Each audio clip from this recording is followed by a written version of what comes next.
غیبت اور چغلی کرنا، کیا بتائیے یہ بیماری نہیں ہے؟ سود کے دھندے کرنا، لاٹری کا ٹکٹ نکالنا، رات بھر پب جی کھیلنا، رات بھر یوٹیوب پر گندی گندی فلمیں، ڈرامے، کھیل تماشے دیکھنا، کیا بتائیے یہ بیماری نہیں ہے؟ آئی پی ایل کا میچ تو 5 گھنٹے پابندی سے دیکھو اور آپ ایک وقت کی نماز ادا نہ کرو، کیا یہ بیماری نہیں ہے؟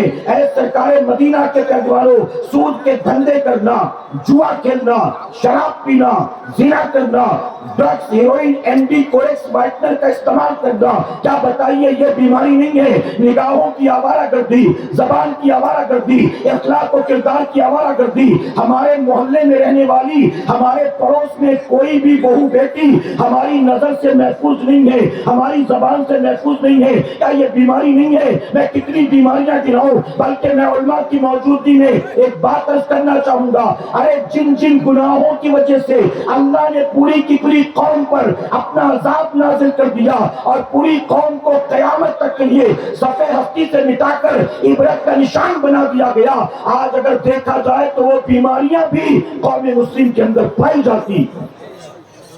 غلط تو نہیں کہہ رہا ہوں میں؟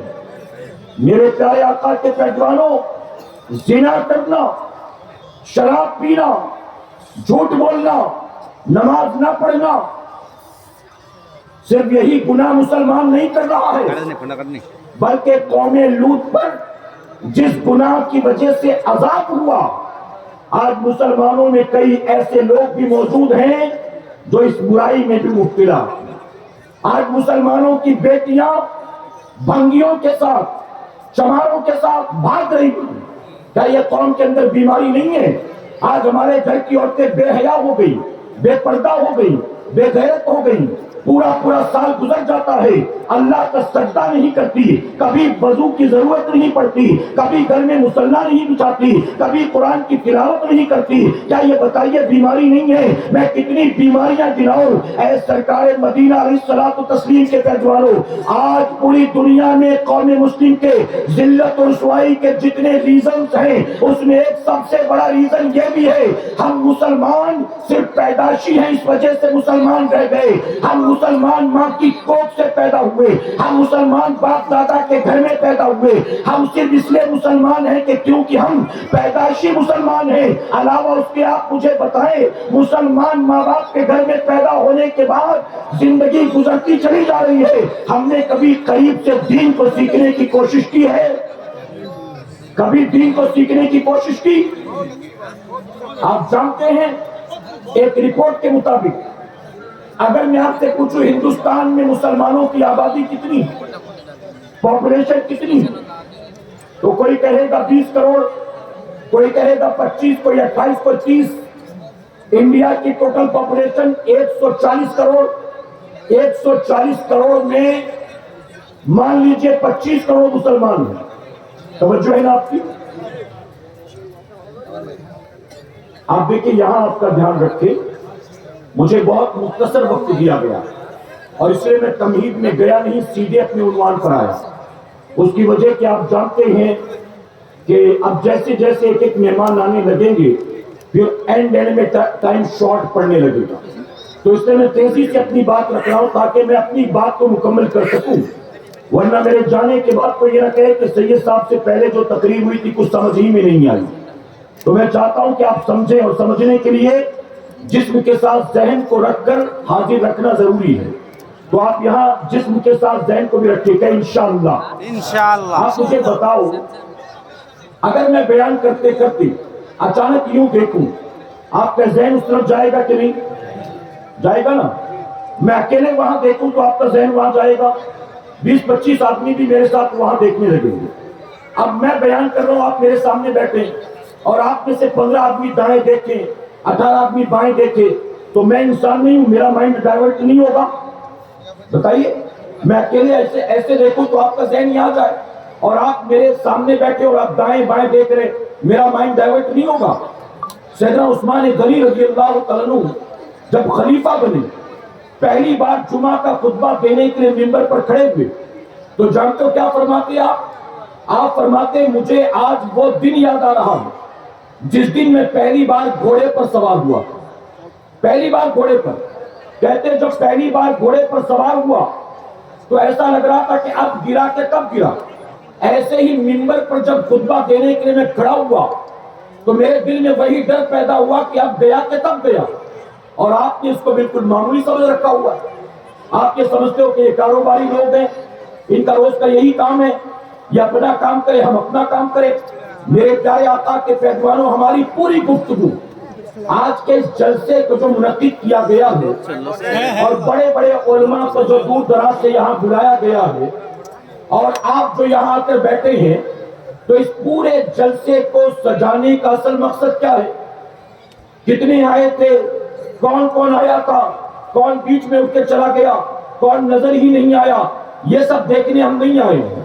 اگر آ کر بیٹھ گئے ہو تو آپ کی توجہ پوری طرح سے منبر رسول پر ہونی چاہیے, اور منبر رسول سے جو پیغام دیا جائے, اللہ رسول کے فرامین پہنچائے جائے, پوری نظر اس پر ہونی چاہیے. تو اب آپ ڈسٹرب تو نہیں کریں گے نا, توجہ سے سنیں گے آپ. میرے پیارے آقا علیہ الصلوۃ والتسلیم کے پہلوانوں, تو میں عرض کر رہا تھا کہ کئی سال ہو گئے سینسیکس ہوئے, جن گننا ہوئے, تو ایگزیکٹ نمبر کسی کو نہیں پتا, لیکن ایک موٹی مثال کے طور پر اندازے کے مطابق 140 کروڑ انسانوں میں ہندوستان میں تقریباً 25 کروڑ کلمہ پڑھنے والے, 25 کروڑ. اب ایک انڈین اسلامک آرگنائزیشن کے ذریعے ہندوستان کے مسلمانوں پر سروے کیا گیا, توجہ سے سننا, ہندوستان کے مسلمانوں پر سروے کیا گیا اور رپورٹ تیار کی گئی. تو جانتے رپورٹ کیا آئی؟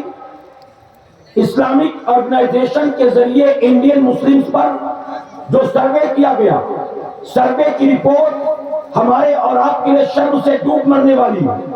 سروے کی رپورٹ یہ آئی کہ تقریباً مور دین 60% مسلمان, ہندوستان کے 60% سے زیادہ مسلمان وہ ہیں جنہیں پہلا کلمہ بھی نہیں آتا. آپ بتائیے, یہ شرم سے ڈوب مرنے کی بات ہے کہ نہیں ہے؟ سال بھر جلسے ہو رہے ہیں, لوگ جلسہ اٹینڈ کرنے کے لیے 20 25 30 کلومیٹر سفر کر کے جا رہے ہیں, کئی راتیں نیند قربان کر دیتے ہیں. ابھی تو سلسلہ چل رہا ہے جلسوں کا, آج یہاں دستار بندی, کل وہاں دستار بندی, پرسوں فلاں صاحب وہاں آنے والے ہیں, پرسوں ان کا بیان ہونے والا ہے. آپ بتائیے کہ پوری رات ہم ٹریول کر رہے ہیں اور ہم کئی راتوں سے سوئے نہیں ہیں, ہم مسلسل جلسے اٹینڈ کر رہے ہیں. اے مسلمانوں, سال بھر جلسے اٹینڈ کرنے کے بعد, علماء کے خطابات کو سننے کے بعد, 11ویں 12ویں کی نظر و نیاز کرنے کے بعد, گلی محلوں کو سجانے کے بعد, جلوس کے نام پر گھنٹوں پیدل چلنے کے بعد, امام حسین کے نام پر نہ جانے خلاف شراب کون سے رسم و رواج ہیں جس کو زندہ کرنے کے بعد, اگر سال بھر یہ سب کچھ کرنے کے بعد میری قوم کو پہلا کلمہ بھی نہیں آتا ہے, تو بتاؤ خبر میں اپنے ساتھ لے کر کیا جاؤ گے؟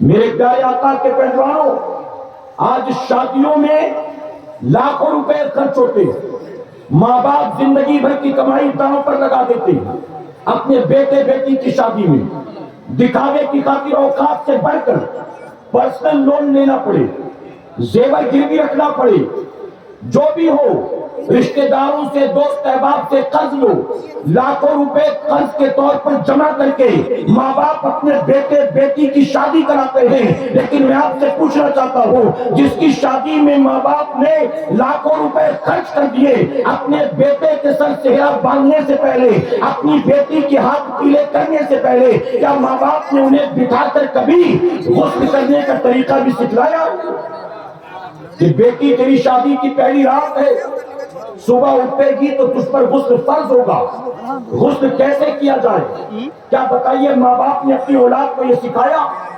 میرے پیارے آقا کے پہلوانوں, ابھی شب برات گزرا, شب برات میں مجھے آپ کے یہاں نہیں پتا کہ کیا کیا ہوتا, لیکن ہمارے ممبئی جیسے شہر میں شب برات میں طریقہ عام ہے کہ مسلمان اس رات قبرستان جاتے ہیں اور جا کر اپنے مرحومین کے لیے بخشش کی دعائیں کرتے ہیں.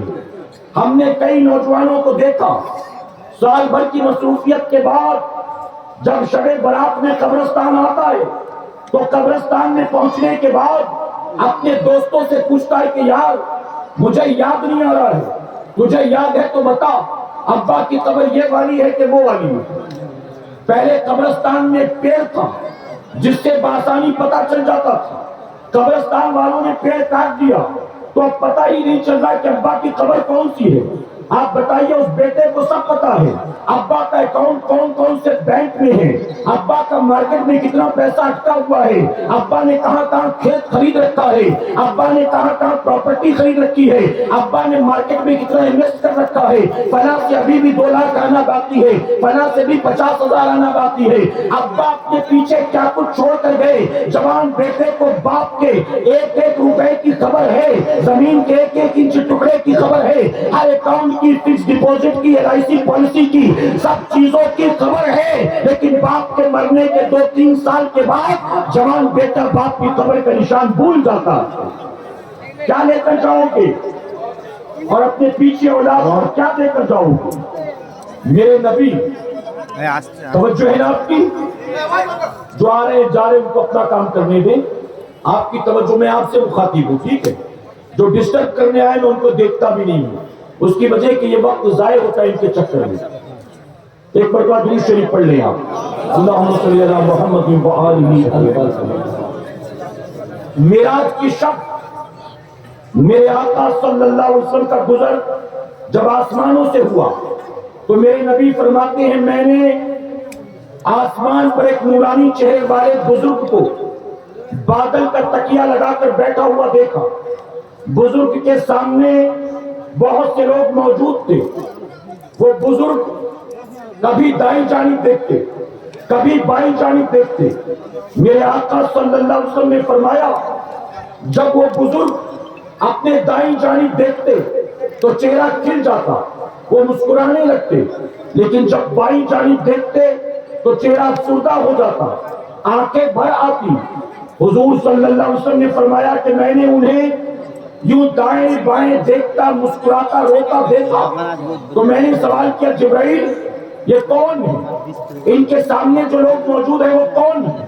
یہ دائیں جانب دیکھتے ہیں تو مسکراتے ہیں, بائیں جانب دیکھتے ہیں تو روتے ہیں, آخر اس کی وجہ کیا ہے؟ سنو جبرائیل علیہ السلام نے کیا جواب دیا تھا. عرض کرتے ہیں یا رسول اللہ صلی اللہ علیہ وسلم یہ قیامت تک آنے والے انسانوں کے باپ سیدنا آدم علیہ السلام, اور یہ آدم علیہ السلام کے سامنے جو لوگ بیٹھے ہیں موجود ہیں یہ سب ان کی اولاد ہے. آدم علیہ السلام کے دائیں جانب ان کی نیک اولاد, آدم علیہ السلام کے بائیں جانب ان کی بری اور نافرمان اولاد.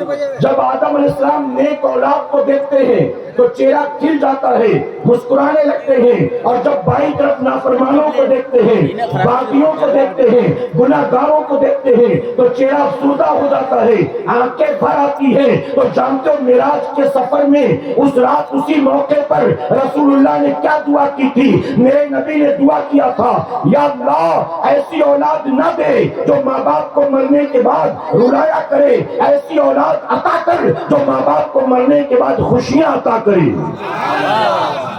ہم اپنے دل پر ہاتھ رکھ کر دیکھیں ہم کون سی کیٹیگری میں آتے ہیں, ماں باپ کو رلانے والے یا ماں باپ کو خوشیاں دینے والے. رات کے اندھیرے میں جوان بیٹا اگر موبائل پر بیٹھا جنگلی رمی کھیل رہا ہے, PUBG کھیل رہا ہے, یوٹیوب پر ہیروئنوں کی گندی گندی ویڈیو دیکھ رہا ہے, لوگوں کی ریل, انسٹاگرام, سٹوری, ٹک ٹاک اسی میں لگا ہوا ہے. رات کے 2:30-3 بجے ماں کی آنکھ کھلی, 62 سال کی بوڑھی ماں آواز دے کر کہتی بیٹا گلا سوکھ رہا ہے تھوڑا سا پانی پلا دے. تو بیٹا ماں سے کہتا ہے کرمی رکو 5 منٹ میں آتا ہوں. بتائیے ہے کہ نہیں؟ فوراً حاضر نہیں ہوتا, ماں کو ڈیٹ دیتا ابھی میری ڈیٹ خالی نہیں ہے 5 منٹ انتظار کرنا پڑے گا, ویٹنگ میں رہو. ماں پھر 10 منٹ انتظار کرتی ہے اور پھر کہتی بیٹا پانی نہیں دیا تو نے؟ کہتا نہیں بس 2 منٹ میں لے کر آیا. لگا ہوا ہے PUBG کھیلنے میں, لگا ہوا ہے لوڈو کھیلنے میں, لگا ہوا ہے ہیروئنوں کی ننگی تصویریں دیکھنے میں.